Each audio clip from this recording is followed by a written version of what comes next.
Point. इसमें आपको diameter दे रखा है यानी व्यास। डायमीटर को क्या बोलते हैं? व्यास। 14 सेंटीमीटर। तो रेडियस क्या हो जाएगा इसका? हमेशा डायमीटर का हाफ होता है रेडियस। त्रिज्या क्या होता है? हमेशा आधी। तो 14 का आधा कितना हो जाएगा? 7 सेंटीमीटर। तो यहाँ पे आप क्वेश्चन में अगर आप देखोगे कितने सर्कल, हाफ सर्कल दिख रहे हैं? 1 2 3 4।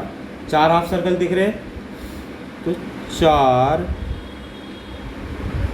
अर्धवृत्त का परिमाप। सबसे पहले ये बताओ अर्धवृत्त का परिमाप का फॉर्मूला होता क्या है? नहीं, सरकमफ्रेंस ऑफ सर्कल। इंग्लिश में क्या लिखोगे आप? Circumference of circle. सरकमफ्रेंस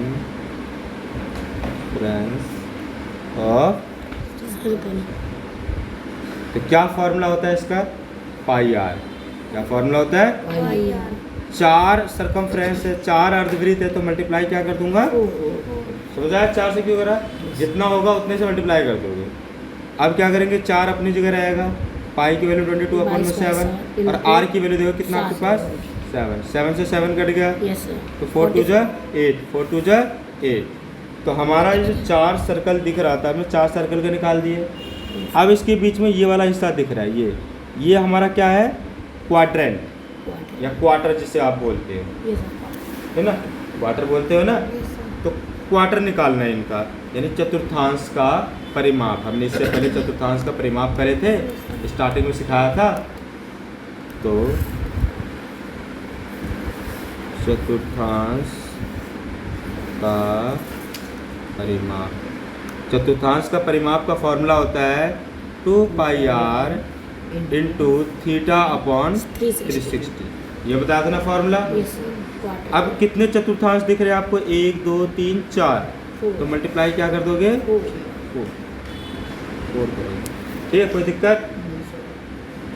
यहाँ लिख भी दोगे 4 चतुर्थांश का परिमाप। आप लिखना perimeter of 4 quarter, perimeter of 4 quarter. तो 2 तो अपनी जगह रहेगा, पाई की वैल्यू 22/7 इंटू आर की वैल्यू वही है, कितना है? 7। ठीक है, सबका सेम ही है।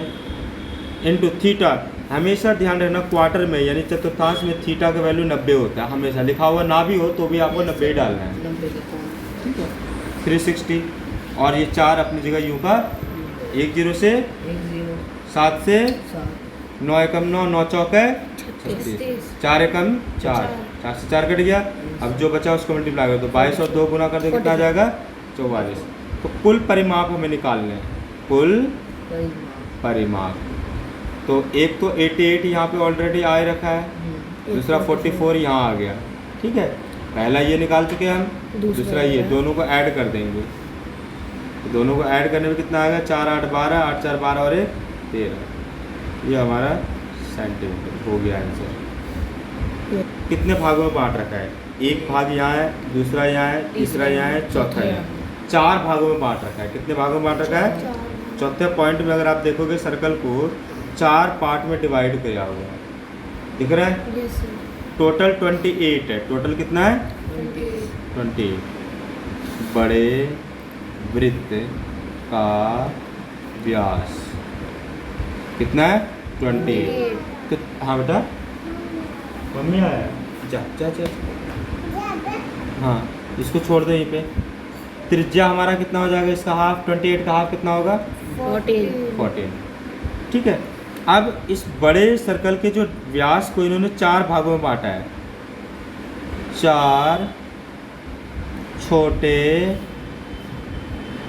वृत्त का व्यास। तो हम क्या करेंगे? 28 को 4 से डिवाइड करेंगे। 4 भागों में बांटेंगे तो 4 से डिवाइड करेंगे ना, 4 से भाग करेंगे। 4 एकम 4, 4 7 28। तो व्यास कितना आ जाएगा? 7। अब त्रिज्या कितना होगा? That means radius. त्रिज्या को रेडियस बोलते हैं, ध्यान रखना, ये आर ही कहलाता है। ठीक है, तो हमारा कितना हो जाएगा? 7/2। व्यास का आधा होता है ना, और जो आधा ना हो पाए तो उसका अपॉन में 2 डाल दो, ऑटोमेटिक वो आधा हो जाएगा। कोई दिक्कत? ये हो गया हमारा। तो अब हम क्या करेंगे? 2 अर्धवृत्त का हम पहले निकालेंगे सरकमफ्रेंस यानी परिधि, छोटे 2 छोटे अर्ध वृत्त की परिधि। अर्धवृत्त की परिधि का फॉर्मूला है पाई आर। 2 है तो क्या डाल दोगे मल्टीप्लाई में? 2 अपनी जगह रहेगा। पाई की वैल्यू कितना है? 22/7। और आर का वैल्यू आप हमारे छोटे वाले कितने हैं? 7/2। ये ना छोटे वृत्त का व्यास ये, तो त्रिज्या हमारा 7/2 हो जाएगा। 7 से 7 कट गया, 2 से 2 कट गया, हमारा बचा क्या? 20। तो 2 छोटे अर्धवृत्त की परिधि निकल गया। अब यहाँ पे एक बड़ा अर्धवृत्त भी है, तो बड़े अर्धवृत्त का परिधि निकालना है हमें। किसका निकालना है? बड़े अर्धवृत्त की परिधि। तो बड़े अर्धवृत्त की परिधि है, तो बड़ा अर्धवृत्त दिख रहा है। फॉर्मूला तो वही रहेगा, पाई आर ही रहेगा। Yes sir. पाई की वैल्यू हमारा 22/7 और आर हमने ऑलरेडी बड़े वाले का निकाल रखा था। कितना निकाला था? 14। तो मल्टीप्लाई 14 कर दूंगा। 7 से 7, 7 2 जा 14, मल्टीप्लाई कर दो 44। कितना हो जाएगा? 44। अब कुल परिमाप या कुल परिधि 22 तो अपनी जगह रहेगा, प्लस 44 अपनी जगह रहेगा, प्लस देखो यहाँ से लेकर के यहाँ तक जो सर्कल है वो अंदर की ओर है ना, तो हमें ये वाला लाइन यहाँ से लेकर यहाँ तक लेना पड़ेगा। इसका व्यास जो हमने निकाला था यहाँ पे देखोगे छोटे वाले का 7 निकाला था। कितना निकाला था? 7। तो कितनी बार 7 लेंगे? एक साथ तो यहाँ है और एक साथ 2 बार। 7 + 7 ऐड कर दो तो 66 ये हो जाएगा, प्लस में 14 तो ऐड कर दिया 6 4 10, 6 1 7 और 1 8 हो गया हमारा ऐसे। ये आपका 7वें क्वेश्चन का डायग्राम दे रखा है इन्होंने। Yes sir. ठीक है, जिसमें अगर आप ध्यान से देखोगे बीच में एक ट्रायंगल बनता हुआ दिख रहा है। Yes sir. 90 डिग्री दिख रहा है अभी? बीच में त्रिभुज बनता हुआ दिख रहा है। Yes sir. तो त्रिभुज के 2 भुजाओं का वैल्यू आपको मालूम है, इसका 8 सेंटीमीटर, इसका 6 सेंटीमीटर। लेकिन इसका वैल्यू हमें मालूम नहीं है। इसका निकालेंगे जब भी तो ये वाले सर्कल का डायमीटर निकलेगा। Yes sir. इसलिए हम इसको कर्ण कर्ण कर्ण हाइपोटेनियस, इंग्लिश में हाइपोटेनियस, ठीक है, हिंदी में कर्ण। ये लिख देता हूँ कर्ण। ये हो गया आधार, ये हो जाएगा लंब। ठीक है, नाम दे दो इसको, कुछ भी नाम दे दो, ए बी और सी। तो जब भी 2 वैल्यू पता हो, तीसरा वैल्यू निकालना हो ना, ऐसे पहले कर्ण को लेते हैं। पहले किसको लेते हैं? कर्ण को। कर्ण क्या है? ए और बी है, या ए और बी डाल दोगे, स्क्वायर डालोगे, ए बी डाल के क्या डाल दोगे? फिर इन दोनों को किसी को भी ले लो, ए सी का स्क्वायर प्लस बी सी का स्क्वायर। इन दोनों को ले लेना, चाहे इसको ले लो पहले, चाहे इसको ले लो पहले, उससे कोई दिक्कत नहीं। अब ए बी का वैल्यू आपको गिवन है, ए और बी का वैल्यू दे रखा है? No sir. नहीं, तो ये यूं का यूं रहेगा। ए सी का वैल्यू देखो दे रखा है, स्क्वायर है तो स्क्वायर। बी सी का वैल्यू देखो कितना है, 8 सेंटीमीटर। तो ए बी स्क्वायर अपनी जगह रहेगा। ये खुल जाएंगे अब। 6 को 2 टाइम खोलेंगे, 2 टाइम ऐसे 6 खोलते हैं, 6 ठीक है। 36। 2 टाइम खोलने का तरीका ये 6 6 जा 36, 36। तो यहाँ पे 36 डाल दोगे। प्लस 8 को 2 टाइम खोलेंगे तो 8 × 8, तो 8 8 जा 64। तो A B square is equal to 36 और 64 जोड़ देंगे, कितना हो Yes. जाएगा? 100। तो ए बी अपनी जगह रहेगा। ये स्क्वायर जैसे हटेगा तो इसके ऊपर क्या आ जाएगा? रूट क्या आएगा? और 100 का अगर आप एलसीएम ले लोगे, यस सर। रूट हटाने के लिए एलसीएम लेते हैं ना हमेशा, Yes, तो 2 5 जा 10, 0 बचा, 2 2 जा 4 25 बचा 1, तो 2 5 जा 10, 5 5 जा 25, 5 1 जा, एक पेयर ये है, एक पेयर ये, तो ये बन गया और ये 5। Yes. 2 का पेयर में तो 2 लिख देंगे, 5 के पेयर में तो 5 लिख देंगे, दोनों को मल्टीप्लाई कर दो, 2 5 जा 10। तो हमारा ये जो कर्ण है वो कितना आ जाएगा? 10। 10 आ जाएगा। ठीक है, यहाँ तक पूछो।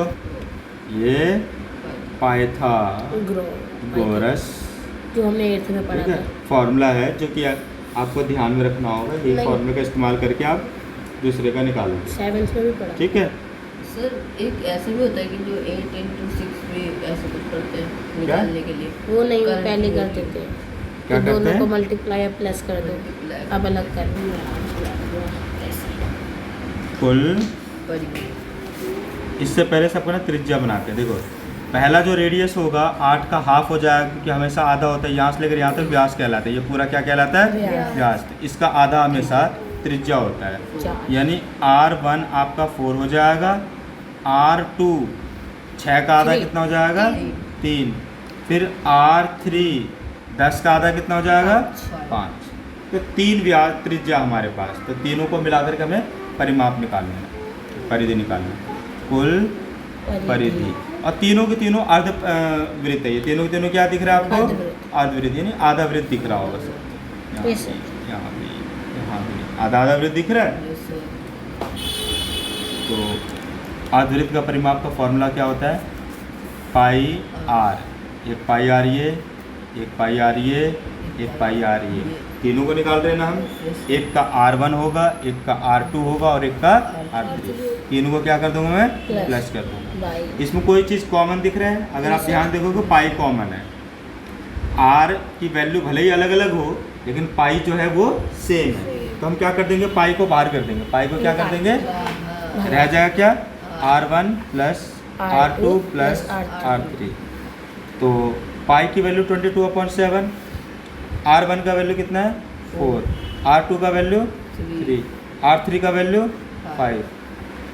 22/7, 4 3 7, 7 3 10 2 12, 12 कितना हो जाएगा टोटल? 12। बीच में कोई साइन तो मल्टीप्लाई, अब करेगा तो 12 दूनी 24, 12 दूनी 24 2 26 बटा में 7। अब इसको डिवाइड कर दोगे, क्या करोगे? तो ऊपर वाला हमेशा अंदर रहता है और नीचे वाला हमेशा, तो 7 या 21, 6 में से 1 गया 5, तो 4 उतार देंगे, 7 8 56, तो ज़्यादा हो जाता है, तो 7 7 49, 14 में से 9 गया 5, पॉइंट डालेंगे तो 0, 7 7 जा 49, ये तो चल 1, फिर 7 1 जा 7। तो इस तरीके से चलता चला जाएगा। तो हमारा आंसर कितना है? 37.71। ये हमारा आंसर आ गया। ठीक है भाई।